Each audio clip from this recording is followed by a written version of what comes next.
weekend. And now on to that suspect. We are told the suspect with local ties is a 25-year-old man who reports say had a commercial pilot's license. ABC 7 News reporter Lisa Parente is live in Vienna, where the suspect recently lived. Elisa? That's right, Del. One of the suspected hijackers is believed to have lived right here on Orange Street in Vienna.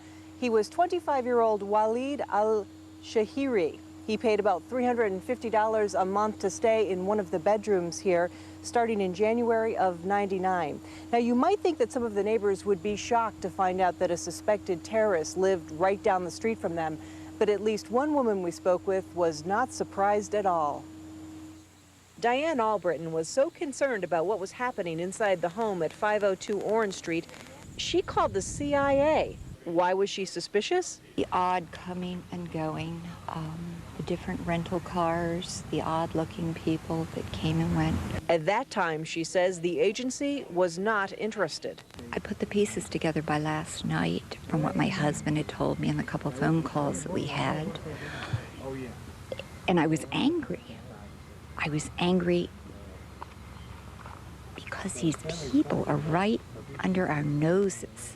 The landlord of the house, who rented a home to the suspected hijacker, says it's hard to believe his tenant could be responsible for what occurred 2 days ago. He looked too innocent to be suspicious. When 3 years ago, as I said, he was probably 18 or 19 years old, if not less. While other neighbors wondered about the rental house in the past, they are unnerved to hear about its connection to these most recent and most disturbing events. It's weird. Somebody on your street. It really is weird. Kind of scary, too. Kind of scary. When al-Shahiri left this neighborhood, when he told the landlord he was leaving, he said he was going to London to study abroad. Reporting live from Vienna, Lisa Parente, ABC 7 News. Kathleen, back to you. Elisa, thanks very much. Very interesting. Well, that suspect is just one of many that investigators are following in the days after the attack. We're joined now by ABC 7 News national correspondent Jim Clark, who has more on the investigation and what the FBI and Justice Department are saying tonight. Jim? Kathleen, authorities say the investigation of the attacks on the World Trade Center and the Pentagon has turned up thousands of leads.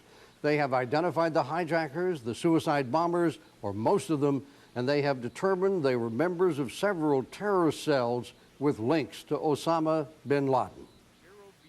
Investigators are armed with pictures and extensive biographies of the terrorist hijackers.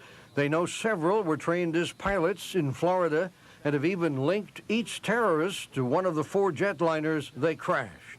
That there are 18 hijackers. The number of associates is significant. On the American Airlines number 11 flight out of Boston going to LA, there were 5, and we believe our preliminary investigation indicates that 5 of the passengers were involved in the hijacking on that plane. Authorities know all the hijackers boarded as ticketed passengers. Several tickets were bought with a single credit card. They're tracking dozens of accomplices here in the United States, Canada, Europe, and the Middle East, many with links to terrorist leader Osama bin Laden and known terrorist cells. President Bush warned those who sent them and aided them will pay a terrible price.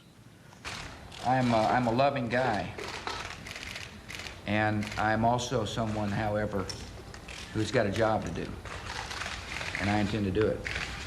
And this is a terrible moment. But this country will not relent until we have saved ourselves and others from the terrible tragedy that came upon America. President Bush calls it the first war of the 21st century. Secretary of State Colin Powell fingered Osama bin Laden as a prime suspect, said when the evidence is in, the U.S. plans to rip the network up, and when we're through with that network, we will continue with a global assault against terrorism in general.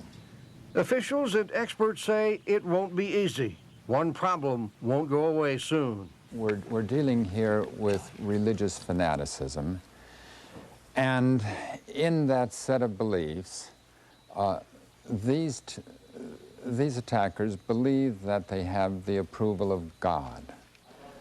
Meanwhile, Congress wants retaliation. Leaders of both parties say they are prepared to give the president the authority to use whatever force he needs and to pay for whatever he needs. Del? Jim Clark, thank you very much.